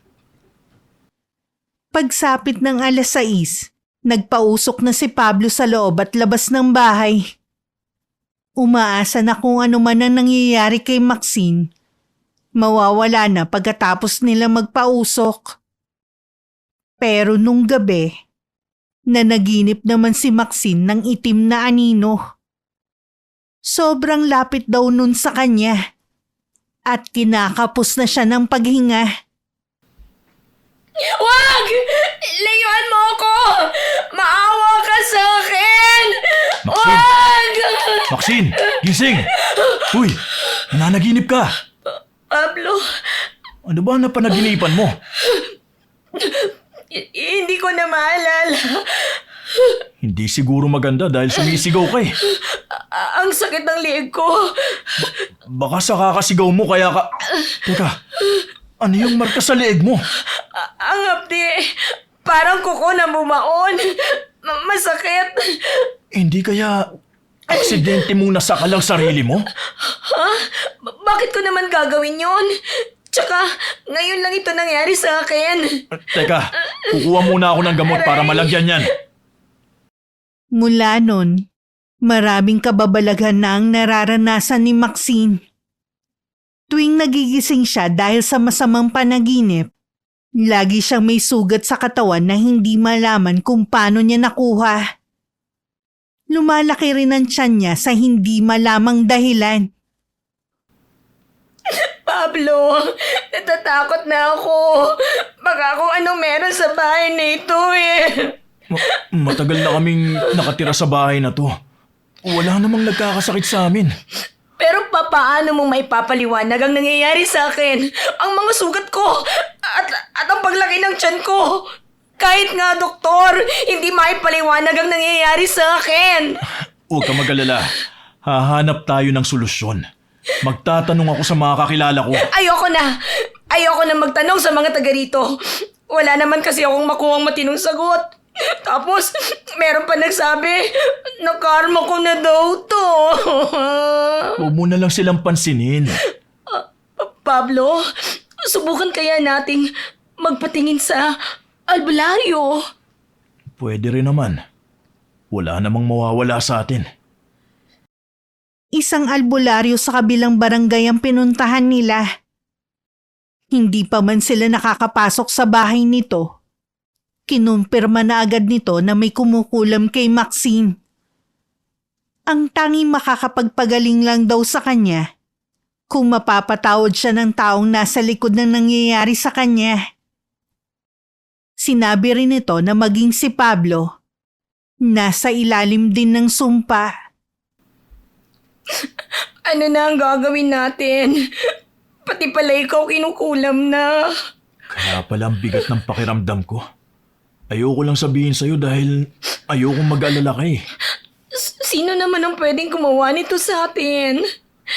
Iisang tao lang ang may matinding galit sa atin. Si Lydia. Naalala ko. Yung huli namin pag-uusap, pinagbantaan niya ako. Hindi ko alam na ganitong ganti ang ibabalik niya sa atin. Kung siya nagpapakulam sa atin, kailangan nating humingi ng tawad sa kanya. Ang sama niya. Sana mawala na siya sa mundong ito. Tumigil ka nga. Lalo mo lang pinalalala ang sitwasyon eh. Kahit anong mangyari, hindi ako hihingi ng tawad sa kanya. Bahala ka kung ayaw mo. Pero alalahanin mo ang sinabi ng albularyo. Pwede nating ikamatay ang sumpa. Pero baka meron pang ibang paraan para gumaling tayo, Pablo. Maghanap tayo ng ibang albularyo. Sige. Subukan mo maghanap pero ako, hihingi ako ng tawad kay Lydia. Ayoko pa mamatay, lalo na sa ganitong paraan. Nagkataon naman na wala kami sa bahay nang pumunta si Pablo. Nang makita niyang sarado ang bahay, tinanong niya ang kapitbahay namin kung nasan kami. Kahit yun, hindi alam kung saan kami nagpunta. Bigong umuwi si Pablo sa kanila. Habang lumilipas ang mga araw, nararamdaman na niya ang panghihina ng katawan niya. Hindi na rin siya makapasok sa trabaho. Ang bilis bumagsak ng katawan mo. Nahihirapan na rin akong kumilos mag-isa. Baka hindi ko na rin makayang bumalik kina Lydia. Sino naman kayang mangkukulam ang nilapitan ni Lydia para isumpa tayo? Ayoko nang isipin kung sino siya. Ang ipinagdarasal ko na lang na sana mapatawad tayo ni Lydia. Ang sama na ginawa natin sa kanya. Sa palagay ko, hindi na niya tayo mapapatawad pa. Ayokong isipin na hanggang dito na lang tayo. Gusto ko pang mabuhay ng matagal. Kung alam ko lang na ito ang magiging kapalit, hindi na sana ako nakagusto sa'yo. Nakinig na lang sana ako sa mga magulang ko. Huwag tayo mawawala ng pag-asa. May awa ang Diyos. Pablo, hindi na rin kita maaalagaan dahil hirap na rin ako sa kalagayan ko. Ang mabuti pa siguro, umuwi muna tayo sa pamilya natin. Siguro nga, mas makakabuti kung nasa kanya-kanyang pamilya muna tayo. Pasensya ka na. Hindi kita maalagaan. Pagbalik namin ng pamilya ko, nagpahinga lang ako sandali. Tapos dinalaw ko na si Lolo Eliseo. Nadatnan ko siyang nasa harap ng altar at umuusal ng orasyon. Naupo na lang muna ako at naghintay. Ilang sandali lang. Tapos na siya at hinarap ako. Nararamdaman kong matindi nilang paghihirap. Hindi na sila nakakatulog dahil panay ang daing nila. Mamamatay po ba sila? Kung hindi malulunasan ang nangyayari sa kanila, Dapat lang sa kanila ang magdusa. Kulang pa nga yun kumpara sa mga naranasan ko. Lydia, nasa kamay mo na ang mga buhay nila. Naguguluhan po ako, Lo. Gusto ko silang maghirap, pero may parte rin sa akin ang tumututol. Ayon ay dahil nananaig ang kabutihan ng puso mo. Wala na akong maitutulong pa sa'yo. Sa kabila ng pinagdadaan ng hirap ni Maxine, hindi maiwasang sisihin siya ng mga magulang sa nangyari sa kanya. Hindi rin siya naaalagaan sa kanila dahil abala sa kanilang ginagawa ang mga kasama sa bahay. Wala siyang pagpipilian kundi ang bumalik kay Pablo. Hirap na ako. Hanggang kailan ba ako magdurusa? Huwag ka mawala ng pag-asa. Tignan mo ko. Kahit hirap na rin. Pinipilit kong labanan ang nangyayari sa akin. Hindi mo ba nakikita? Unti-unti tayong pinapatay ni Lydia. Nasaktan nga natin siya. Pero mas matindi ang ginawa niyang pagpaparusa sa atin. Hindi ko siya mapapatawad. Nakausap ko ulit ang albularyong tumingin sa atin. Sabi niya, kailangan nating magpakumbaba at tanggapin ang nagawa nating pagkakamali. Nararamdaman daw ng mangkukulam yun. Kung puro galit ang mangingibabaw sa'yo, mas titindi ang sumpa sa atin. Desperada na kasi ako, Pablo. Puntahan natin si Lydia. Kung kinakailangan, luluhod ako. Para lang mapatawad niya ako. Kailangan bukal sa kalooban mo ang paghingi ng tawad. Inaamin ko na puro galit ang nasa dibdib ko.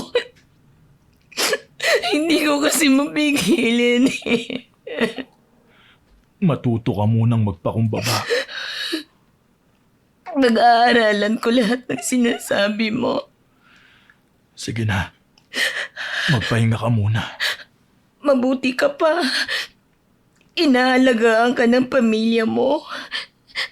Samantalang ako, puro paninisi tinatanggap ko. Dumito ka na lang. Nag-aalala rin kasi ako sa'yo eh. Dito, aalagaan ka ng pamilya ko. Kaya nga, hindi na ako nagdalawang isip na magpahatid dito. Akala ko kapag nakaganti na ako, gagaan na ang pakiramdam ko. Nung una ibang saya ang nararamdaman ko. Pero habang tumatagal, pabigat na ng pabigat ang nararamdaman ko. Hindi na rin ako makatulog sa kakaisip sa kung ano ang mangyayari sa kanila. Tuwing may bumabagabag sa akin, si Lolo Eliseo lang ang pinupuntahan ko. Pero nadatnan ko siya sa bahay niya na may sakit. Ayos lang po ba kayo? Oo. Natural na sa akin na marami nang nararamdaman dahil matanda na. Dapat po may kasama kayo dito sa bahay ninyo. Ay, wag mo kong alalahanin. Sanay naman akong mag-isa. Noon pong bata-bata pa kayo. Ngayon po, kailangan nyo na ng kasama. Sundin niyo na lang po ang inay na sa bahay na lang po namin kayo tumira. May kailangan pa kasi akong gawin. Ako na lang po ang gagawa. Ano po ba yun? Gusto ko na itago mo ang lahat ng ginagamit ko sa pangungulam. Ibig po bang sabihin, Lolo? Hindi na po kayo gagamit ulit ng karunungang ito. Hindi na. Mahina na rin kasi ang katawan ko. At wala na rin namang magmamana sa kaalaman ko. Kaya mabuti pa na itago na lang habang buhay. Sige, Polo. Ako na po ang bahala dito. Sumama na rin po kayo mamaya sa akin, ha? Nalinawan na rin ang isip ko na mali ang ginawa kong paggante sa pamamagitan ng kulam. Kahit gaano man kasama ang ginawa sa akin, wala akong karapatan na gumante. Nagpasya ako na puntahan sina Pablo at Maxine. Hindi ko maiwasang maluhan nang makita ko ang kalagayan nila. Lydia, salamat naman at dinalaw mo kami. Lydia, sana mapatawad mo na kami. Nagsisisi na kami sa nagawa naming kasalanan sa iyo. Pinagbabayaran na namin ang ginawa naming kataksilan sa iyo. Alam ko na hindi sapat ang pagdurusa namin para mabura lahat ng sakit na ibinigay namin sa iyo. Kaya ako nandito. Para sabihin pinapatawad ko na kayo. Patawarin niyo rin sana ako. Nadala lang ako ng matinding galit ko kaya nakagawa ako ng isang malaking pagkakamali. Kung hindi ka namin niloko, hindi mo naman maiisip na gumanti. Walang dapat sisihin, kundi kami. Ngayong nakapagpatawaran na tayo, gagaling na kayo. Talaga? Talaga, Lydia? Sa totoo lang, nawawalan na ako ng pag-asa. Pinalalakas lang lagi ni Pablo ang loob ko. Oo, gagaling na kayo. Yun lang pala ang sinadya ko. Kailangan ko na rin umalis. Salamat ulit sa iyo. Mag-iingat ka. Salamat naman. At naawa siya sa atin, Pablo. Mabuti ang puso ni Lydia. Sa kabila ng ginawa ko sa kanya, mas nanaig ang kabutihan sa kanya. Alam mo, parang gusto kong manliit. Dahil kahit kailan, hindi ko mapapantayan ang kabutihan ng puso niya. Lumipas ang ilang sandali. Unti-unti na ring bumabalik sa dati ang dalawa. Sa isang iglap, lumiit ang tiyan ni Maxine. Nawala na rin ang mga sugat sa balat niya. Ganon din si Pablo. Bumabalik na ang lakas niya. At bumalik na rin ang dating kulay niya. Nawala na ang paninilaw. Magaling na tayo. Oo nga. Salamat sa Diyos. Pangako, magbabago na ako. Aayusin ko na ang sarili ko. Kailangan nating bumawi kay Lydia. Oo, sabihin mo lang sa akin kung ano gagawin ko. Gumaan na ang pakiramdam ko pagkatapos ko makausap ang dalawa. Pinakamabisa pa rin talaga ang pagpapatawad. Para sa ikatatahimik ng puso't isipan. Makalipas ang isang linggo, naging bisita ko si Pablo. Nandun pa rin ang pagmamahal ko sa kanya. Pero sa pagkakataong yun, handa na akong magparaya kung saan siya sasaya.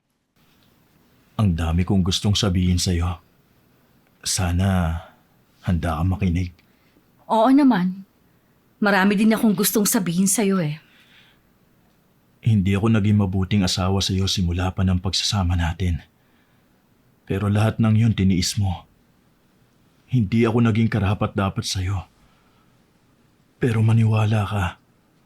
Minahal kita. Hindi nga lang kasing lalim ng pagmamahal mo kay Maxine. Gustuhin ko mang ayusin ang pamilya natin. Alam ko na hindi na pwede. Wala nang galit sa puso ko. Ang mga nangyari sa akin ang nagturo para tanggapin ang isang bagay na hindi naman talaga nakalaan para sa akin. At matutong magpatawad sa kabila ng sakit na ibinigay mo.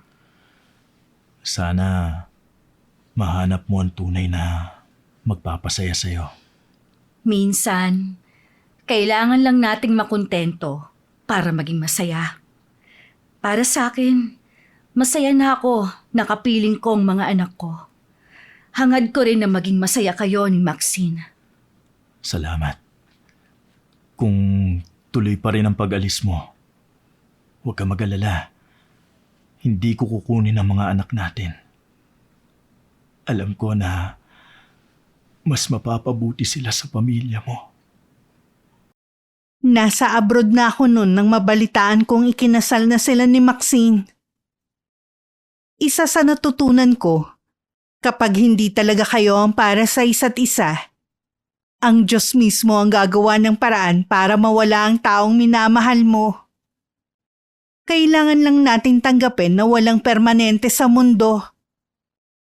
Minsan pa nga, ang masamang pangyayari nagiging tulay para sa mas magandang buhay. Sa kasalukuyan, umuwi na ako dito sa atin pagkatapos ng 10 taong pagtatrabaho sa ibang bansa. May sariling bahay at negosyo na ako. Kasama ang mga anak na dahilan para magsumikap ako sa buhay. Hanggang dito na lang po ang sulat ko, Miss Gwen. Sana kapulutan din ng aral at inspirasyon ng mga kapwa ko taga-subaybay ang kwento ko. Mabuhay ang channel nyo. Wakas.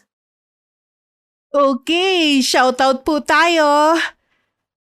Shoutout ka na Melissa Santos, Luisa Ramos, Maricon Mondragon, Edgar Rivera, Joanne Buxit, and Desiree Ramos ng EasyTag Manpower Services. Hello po sa inyo. Hello kay na Mark Seller Santileses at sa maganda niyang girlfriend na si Regine Insong. Hi kay Kendra Gomez. Hello kay na Christian Jacob at Christine Joy from San Antonio, Nueva Ecija. Hi kay na Rowena Castilla Sarcedo at sa asawa niyang si Enjoy Sarcedo ng Barangay Salvacion, Tinambak, Camsur from Gina Lynn Castilla. Hi kay Nasha Rojas. Hello kay Lenny Nicolas. Hi kay Grace Arcilia from Hong Kong. Hello kay Normita Legaspi. Hi kay Maria Teresa Ternate from Calamba, Laguna. Hello kay Gino Garay. Hi kay na Mary Chris Burden at Jerry Burden. Salamat sa palaging pakikinig ninyo.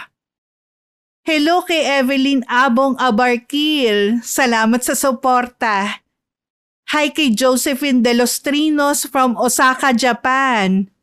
Hello kay Rosemary Casonete. Hi kay Penelope Valdelion. Hi kay Asnia Andona from Medina, Saudi Arabia. Hi kay Gina Andraque Peñas. Hello kay na Sara, Venisa, Janet at Rona from Davao. Hi kay Miralor Guevara and Sanaling family. Hello kay Lenny Soriano from Kupang, Muntinlupa City. Hi kay Telma Salazar from Riyadh, Saudi Arabia. Hello kay Butterfly 22. Hi kay Thea Yosores from Qatar. Hello kay na Andrea Tabihe at kay Papa Louie na laging nakikinig. Salamat po. Hi kay Arlene Corpus. Hello kay Mrs. Emilo from Saudi Arabia. Hi kay na Elvira Porlucas at Mila Cortez from Cabanatuan City. And hello sa pinsan kong si Ate Jeng Paraboles. kay Tito Bingoy Tabalon, and kay Kisha Chua from Torrance, California. Salamat sa suporta ninyo. Miss na kita, ate. Maraming salamat sa pakikinig, mga solid abangers. Kung nagustuhan nyo ang kwentong ito, suportahan nyo ang channel sa pamamagitan ng pag-like, pag-comment at pag-subscribe. Huwag ring kalimutang mag-subscribe sa channel ni Ingkong, Ikalawang Yugto, at kay Kuya Louie Horror Stories na special guest pa rin natin ngayon. Hanggang sa susunod, God bless. Lydia, nasa kamanay muri. Anong kamanay muri? Nasa kamanero? Gagamit ulit ng karunungang itim? Hindi na. Marami na rin kasi ang katawang ko.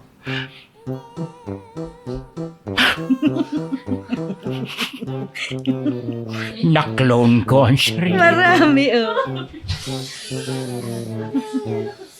Katawan ko. Kahit ako na pa ganun, oh. Nataka rin ako eh. Oo.